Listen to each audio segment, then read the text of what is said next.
Muy buenos días, bienvenidos. Empezamos una nueva emisión de Los Siete Locos. Y hoy tenemos de todo en el programa, porque vamos a hablar de teatro, de la puesta de Eva Alac, de Las manos sucias de Jean-Paul Sartre en el Teatro San Martín, nada menos. Va a estar Eva Alac con nosotros. Vamos a hablar de poesía. Nos visita la poeta y escritora Alina Diaconú en el último bloque. Y vamos a hablar de un tema diferente también, como es la edición.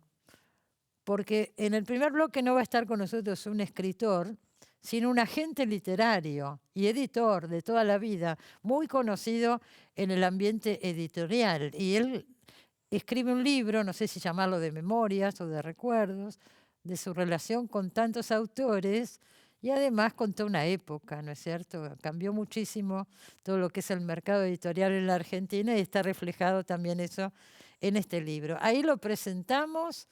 Él no está en Buenos Aires, vive en Barcelona desde hace muchos años y vamos a hablar por Zoom con Barcelona y con este editor. Ahí va.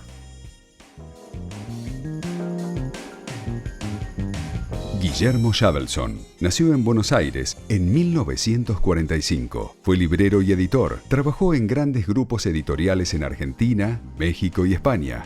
Agente literario. En 1998 fundó la agencia que lleva su nombre, desde la que representa a un centenar de importantes escritores. Hace 20 años que vive en Barcelona. Recientemente publicó El enigma del oficio.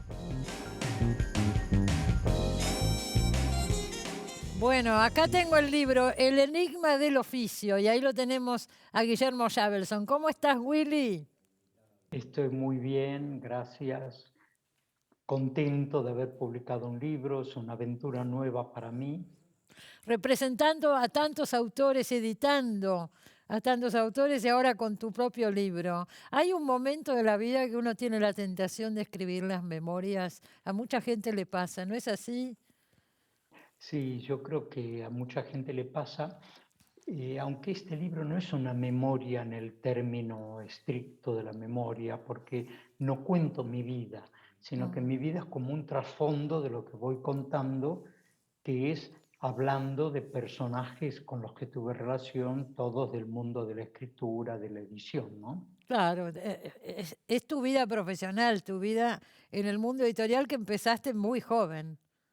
Menos de Empecé 20 muy años joven, tenías. sí, a los 19, muy joven, en Jorge Álvarez, y ya no dejé más ese mundo nunca, ¿no? Entonces, son muchos años vividos, mucha experiencia, y, y traté de contar cosas que me pareció que valía la pena contarlas, que yo tenía ganas de hacerlo, ¿no? El libro está Buscando. estructurado, Willy, está sobre ciertos, es lo que vos decías, ciertos personajes muy importantes de la literatura, como puede ser Roa Bastos, como puede ser Cortázar, como puede ser García Márquez, etcétera, y vas contando a partir del personaje, ¿no es cierto? Y tus recuerdos y tu relación Siempre, con esos personajes. Tuviste la suerte desde siempre. muy joven, empezaste, entonces viviste toda esa época dorada de los 60, desde la editorial Jorge Álvarez, y ahí empezaste a relacionarte. Ahí conociste a García Márquez, por ejemplo, antes de que Claro. publicara Cien años de soledad. Sí, sí. Mira, yo me cuido mucho de que aunque hablo de una persona, no hago una biografía, por lo menos intento no hacerlo, porque eso está mejor en la Wikipedia. Lo que hago es una mirada de un momento, de una situación. La de García Márquez para mí es muy simpática porque la situación que cuento cuando García Márquez había publicado 2 libros pagados por él de Mm, su bolsillo, porque la editorial veracruzana que lo publicaba en México, si no lo pagaba no se lo hacía, y no tenía dinero para pagar el alquiler. eh. Entonces a mí me parece muy interesante ver cómo uno de los escritores más exitosos en términos literarios y en términos económicos de la lengua española, que tuvo un origen de una pelea tremenda para sobrevivir y llegar a ser quien realmente fue, ¿no? Sí, bueno, él contaba, ¿no es cierto?, que no tenía plata para hacer las copias para mandar Cien años de soledad acá a Buenos Aires. Se editó acá por Claro, primera creo, vez. Creo que empeñó el anillo, un anillo de la mujer para pagar las fotocopias y el correo, Sí, o sí, algo algo así, así. ¿no? Que Él también armaba como una mitología con todo eso, ¿no es cierto? Me da esa sensación. y yo no tuve una relación con él importante, ¿eh? Fue una situación cuando yo era muy chiquito, a los 19, 20 años, y fui a México a verlo, como cuento, porque Ángel Rama, que era el gran crítico, digamos, Uruguayo. del siglo XX uruguayo, le dijo a Jorge Álvarez: hay dos chicos muy interesantes, anda a verlos, Willy, cuando vayas y era Vargas Llosa en Lima y García Márquez en México. Sí, Eran dos chicos que empezaban, todavía no publicaban. claro, claro. Entonces, me pareció interesante recordar todo eso, y por otro lado veo que la gente que no son escritores ni críticos literarios, que somos, digamos, eh, trabajadores del mundo del libro y de la edición, editores, agentes literarios, no escribe.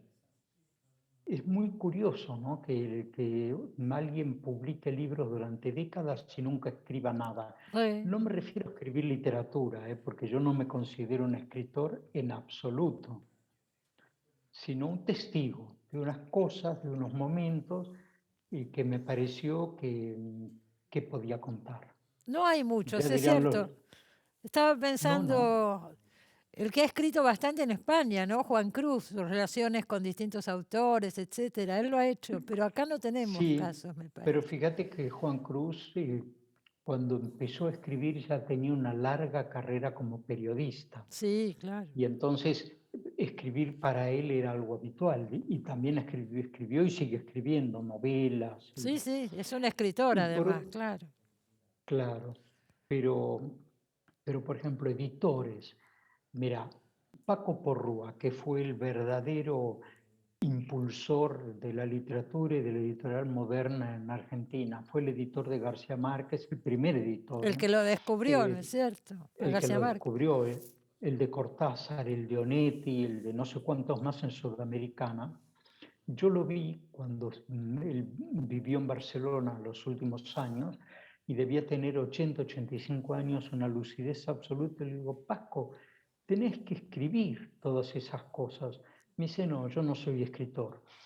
Esa historia, que Se debe pierde, haber claro. sido fabulosa, la Ah, perdimos, es ¿no? verdad, es verdad. Entonces, Vos quisiste lo dejar fabuloso... testimonio y está bien, digo, es muy entretenido aparte para cualquiera que esté metido en el mundo del libro, le interese, por lo menos a mí me pasó, yo me entretuve mucho leyéndolo y anécdotas de Mira, todo tipo, con tantos escritores que uno ha conocido o leído. claro, ese es el objetivo, contar un poco la cierta trastienda de cómo funcionaba todo Sí. esto. Son Y muy además duros en el muy, libro con Jorge Álvarez, que es una figura mítica, ¿no? Se lo recuerda a Jorge Álvarez, que descubrió a tantos autores, y vos contás que no es tan así la cosa. mira, yo traté, bueno, primero en el libro no hay ningún ajuste de cuentas, incluso las cosas desagradables preferí no contarlas en todos los casos, Ajá. porque no aportaban nada. En el caso de Jorge Álvarez, como se creó algo tan mítico, y cuando yo empecé a sacar cuentas, me di cuenta que no queda nadie que pueda contar esto que pasaba. Entonces, yo soy cuidadoso, y espero que coincidas y que los lectores lo vean así, y si no ya me dirán, en señalar los méritos que él tuvo, porque él generó un nuevo estilo de editorial. Ujú. Y él publicó a escritores como Rodolfo Walsh, Ricardo Piglia, Manuel Puig, Empezaron con y él, claro. publicaron su primer libro con él. Pero de ahí a transformarlo en el gran mito de la edición argentina, me pareció que era incorrecto, porque no se escuchaba la voz de todos los daños que iba produciendo al andar, Mm. ¿sabes? Pero él era un tipo fascinante y fascinador, y todo lo hizo en base a esa capacidad de seducción, algo brillante que tenía, pero que no, hoy a mí me parece tan admirable, sino más, un editor que acompaña a un escritor desde sus inicios a lo largo de su carrera, que alguien que hace un descubrimiento Y y lo lo deja, deja. Claro. Ahí podríamos Por eso, poner, por ejemplo, a Alberto Díaz, que se jubiló hace poquito, gran editor, y acompañó a Saer durante toda su carrera, ¿no es cierto? absolutamente, pero lo acompañó como editor, como lector, como Mm, amigo, y también creo que lo hizo que jamás contó si Alberto tuvo alguna influencia sobre Saer en la corrección, la revisión de sus textos, y yo estoy seguro que la tuvo. que la tuvo. Ahí podemos poner también quizá a Daniel Divinsky, que Claro. también Por tuvo supuesto. 50 años de trayectoria y sostuvo durante décadas a Aquino, Fontana Rosa, no eran Caloi, claro. escritores bueno, muchísimos. A Paco Porrúa, no hay duda. Hay una cosa, Eh, Willy, yo creo que la mayoría de las personas, por ahí ahora un poquito más, pero este rol del editor no se conoce, no es algo que trascienda. O sea, ¿cómo pueden influir eh, en la obra de un autor, no es cierto? ¿Y hasta dónde? Sabes que no está mal que el Eh, editor no trascienda, porque me parece que la labor del editor, como decía Orfila Reinal, el director del Fondo, fundador del siglo XXI, mi labor es mi catálogo. mm, Entonces, yo creo esa que es la la labor de obra, la claro. gente, claro, si vos sos una persona madura, que sabe pensar, que tiene una conducta más o menos coherente, y todo eso se debe, por ejemplo, a una terapia que hiciste en algún momento, no tiene sentido que el terapeuta diga, Cristina, muy buena periodista gracias a que estuvo en mi consultorio. Claro, ¿Entendés? Lo importante es que eso sí, haya producido un efecto. seguro. Es un trabajo, Obviamente pero estoy inventando, ¿eh? pero puede ser ingrato también el trabajo, ¿no es cierto? Se Como luce el todo, autor sí. y el editor queda atrás. Pero vos sabés que no todo el mundo queremos lucirnos. A Claro, veces hay una profunda satisfacción claro. en logros sin necesidad de que trasciendan. Bueno, vos después de Y, esa experiencia con Jorge Álvarez, que eras muy joven, pusiste tu propia editorial, que es la editorial Galerna, que todavía existe, ¿no es cierto? Y las librerías y tal demás. cual, Fuiste el tal fundador. cual. Sí, sí, yo la fundé junto con Ángel Rama, ¿no? Y él fue muy importante. Yo era un chico ignorante realmente y él era el que marcó una primera línea. Después Ángel está ocupado, tenía cátedras en Estados Unidos, en Puerto Rico. Lamentablemente su nivel de colaboración no era el que hubiera querido y probablemente Galerna tampoco fue lo que hubiera sido con él. Ajá. Pero Pero bueno, publicaron a Osvaldo Bayer ustedes, ¿no es cierto? En Galerna. claro, sí, sí. Y el primer autor de gran trascendencia que yo publiqué en Galerna fue Bayer, Ah, que también tiene un capítulo de este libro en el cual yo cuento cómo apareció tímidamente con el primer manuscrito, que era el de los anarquistas expropiadores, y Severino de y Giovanni. y toda la historia que hubo con Bayer, la publicación de la Patagonia, lo que en ese momento se llamó los Vengadores de la Patagonia Trágica, y luego la Patagonia Rebelde en función de la película. Y bueno, cómo la publicación de ese libro nos llevó al exilio, tanto a Bayer, a Alemania, como a mí a México, ¿no? Es un libro que no nos perdonaron. No, y no Eh, solo eso, también se tuvieron que exiliar los que tuvieron que ver con la película, Luis sí, Brandoni, es Alterio. tremendo, tremendo, Sí. tremendo, lo cual muestra la irracionalidad de esos años, ¿no? Y ahí vos te instalaste en México. Y ahí me fui a México, Estuviste muchos donde años hice allá en México. casi 11 años, Eh, donde hice otra editorial con un socio mexicano que terminó siendo mi amigo del alma y con quien llevamos 40 años de amistad, que es Cialtila La Triste, que también es escritor, ¿no? sí. Y esa editorial Bueno, se y después, llamó, decime que no me acuerdo, ¿cuál es el nombre? nueva imagen, ¿Sigue nueva existiendo imagen. Nueva Imagen? Sigue existiendo dentro de un gran grupo, o sea, fue Ajá, derivando y claro. terminó en un grupo que ni sé cuál es, un grupo mexicano, pero no lo sigo. También Galerna sigue existiendo, pero Ya no estás estoy al tanto de... desvinculado. Y cambiaron, no sé, como es lógico, cambian las personas que llevan estos proyectos y cambia la línea editorial y cambia lo que se hace, ¿no? Pero cambió también mucho el mundo editorial en tantos años que llevas cambió trabajando. muchísimo. Yo Totalmente. lo sinté. Mira, yo trato de mostrar esto en el libro. Mm, ¿Cuál es el cambio fundamental? Pasó de ser una actividad cultural a una actividad industrial. mm. Entonces, eso es una revolución como la revolución industrial directamente, aunque pasaron casi 2 siglos, ¿no? Pese a que existen proyectos culturales en la edición, que es lo que llamamos editoriales independientes, pero también son editoriales que si no venden los ejemplares suficientes para pagar el costo de los libros y los gastos, se bloquean la actividad a sí misma, porque cuando tienen un éxito no lo pueden reimprimir porque no tienen dinero para el papel o la imprenta. Eh, y la industrialización produjo una etapa de gran confusión. El libro como un producto de entretenimiento, Claro.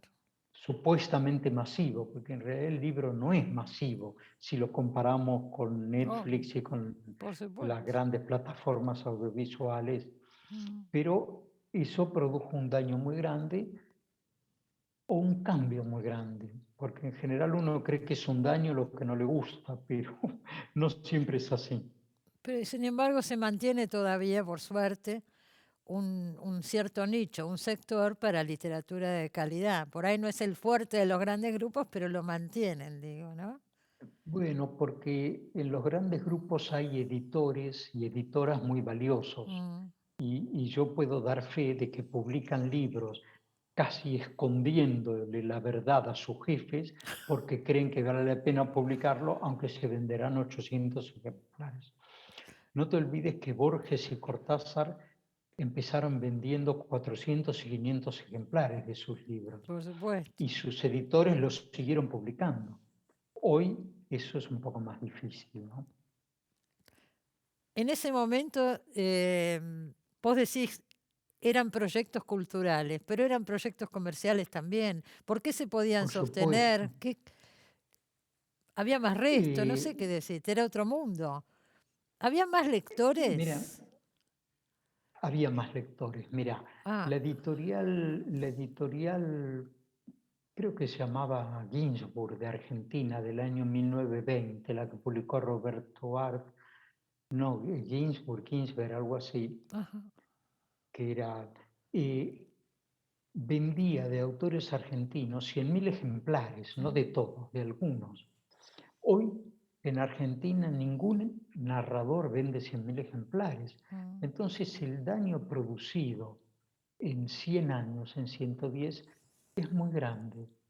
Pese a que Argentina es un país de lectores, pero yo creo que hay muchos lectores que no pueden comprar los libros, ¿no? Seguro.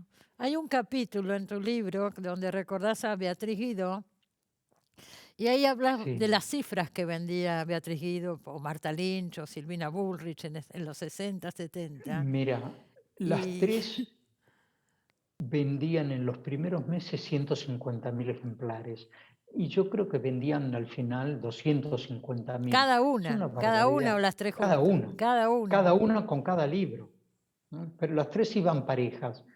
Los tres escritores más vendidos de Argentina eran las tres mujeres, con unas características muy curiosas. Las tres tenían un origen de clase alta, una educación de élite, pero son unas narradoras fabulosas. Mm.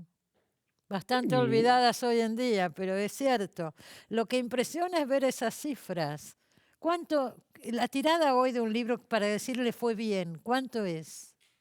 mira, eso no lo puedo responder bien. Te puedo responder lo que dicen las estadísticas de la Cámara del Libro. Sí, En el año 70, el tiraje promedio de cada libro era de 10.000 ejemplares, promedio. Seguro 70, había algunos, 10.000. sí.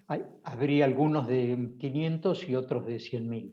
Mm. En el año 2020, antes de la pandemia, el tiraje promedio era de 1.700 ejemplares. ¿Qué pasó?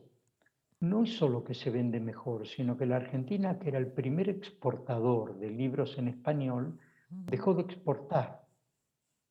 decir, es muy, muy difícil encontrar libros argentinos fuera de Argentina, salvo en pequeñas cantidades y en librerías selectas, pero es una lucha que llevan los editores y eso sí tiene que ver con la industrialización. Claro.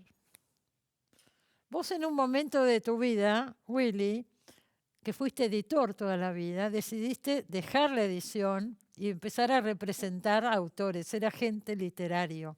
¿Por qué se dio ese cambio en tu vida? Y además te fuiste a vivir a España, ¿no? Sí, por partes, mira. Yo dirigía el área libros del editorial Planeta, donde, por cierto, siempre fue muy bien tratado y nunca tuve un sueldo tan alto como en esa época. Pero el nivel de industrialización, y lo cuento a lo largo del libro, yo era tan grande y al mismo tiempo mi función era una función de gestión, de ejecutivo, donde el trabajo interesante lo hacían los editores, Juan Ajá. Forn, Paula Pérez Alonso, y eso me llevó a una serie de conflictos y enfrentamientos que al final me cansé. Y ahí decidí que me iba a independizar, aunque no tenía tan claro que iba a ser agente literario, pero ese proceso, desde que yo tomé la decisión hasta que me fui, desde que yo comuniqué mi decisión a mis jefes, habrán sido 4 o 6 meses, en ese momento pensé que lo mejor era hacer agente literario para volver a estar al lado de los autores. Ajá. No hubiera hecho un editorial. Unos años después, la agencia empezó a crecer y empezó a internacionalizarse. Internacionalizarse quiere decir representar escritores no argentinos, mexicanos, chilenos, colombianos, todos latinoamericanos, y vender derechos en todo el mundo. Y desde la Argentina eso se hizo muy difícil, porque una agencia maneja el dinero del autor. Cuando fue el corralito, muchos de los autores se asustaron muchísimo de haber perdido su dinero. Por suerte no sucedió, pero estuvimos al borde, ¿no? Mm. Y en ese momento me pareció prudente trasladarme eh, a un lugar más central y elegí Barcelona porque me gustaba y porque Mm. mi mujer estaba de acuerdo y porque, bueno, fue una buena idea, Y ya hace unos lo cuantos cual, años, te diría. y hace 20, sí. Ahora, los autores argentinos, es histórico, nadie vive de sus libros, muy pocos autores pueden vivir de sus libros. La queja es constante, el 10%, que cobran el 10% del precio de tapa, etcétera. Es poco el dinero que está en juego. Uno podría decir, también es poco para vos, salvo que tengas muchos autores. ¿Cómo se maneja eso? Eh, Mira, hay autores que sí pueden vivir de sus libros. Sí, Mejor poquito. dicho, hay autores que pueden vivir de ser escritor, lo Sí, cual no quiere decir solo de los derechos de autor, porque claro. un escritor o escritora vive de sus conferencias, de sus viajes, de sus talleres, de una serie de traducciones de la universidad, públicas o privadas. Hay universidades que pagan bien a sus profesores, otras no.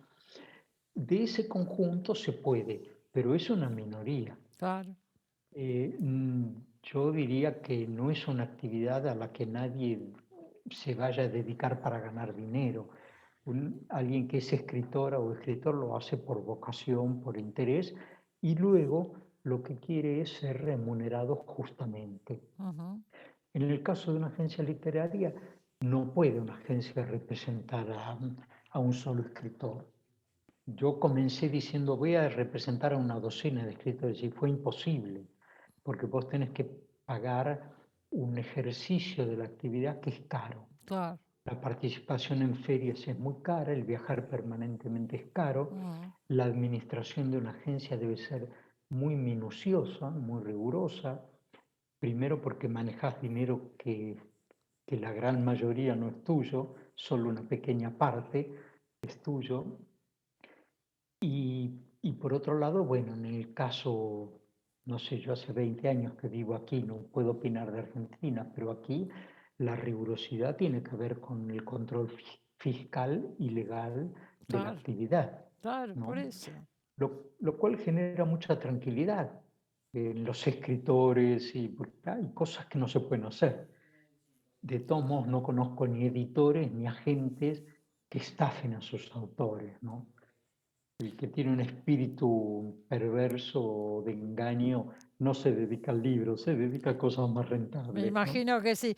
¿Cuántos autores representás en este momento? Mira, yo llevo un proceso de distanciamiento de la agencia que coincide con el proceso en que Bárbara, mi socia, ha ido haciéndose cargo de la agencia. Y Ah, esto tiene que ver con una cosa generacional. Sigo vinculado, sigo ocupándome, pero en este momento me ocupo, por ejemplo, más que nada de las cuestiones audiovisuales.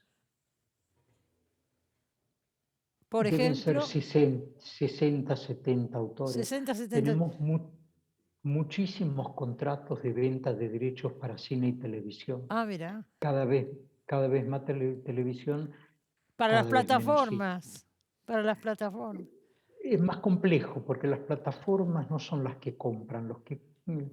Las plataformas decidieron que su negocio es los clientes, los suscriptores. A Sí. lo que se dedica es a tener suscriptores y subcontratan la producción.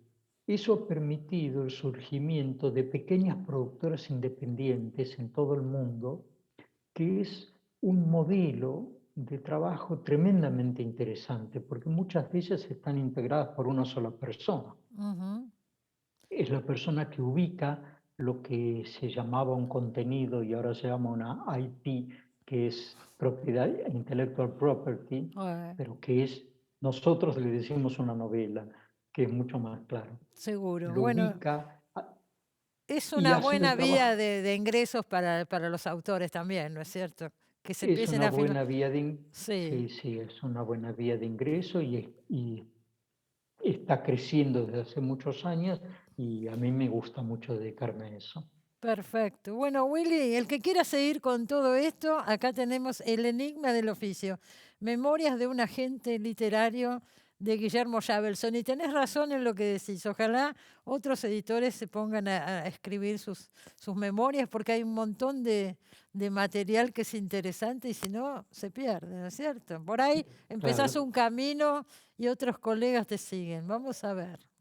yo espero que lo hagan y espero leerlos, Cristina, y impulsarlos. Dale, desde acá los impulsamos. Vamos a invitar a algunos a ver si les llenamos así Dale. de energía. Bueno, gracias, Bueno, Willy. Nos veremos pronto, gracias, espero. gracias a vos y hasta pronto, ¿eh? Hasta Adiós. pronto. Nos vamos al corte, enseguida volvemos.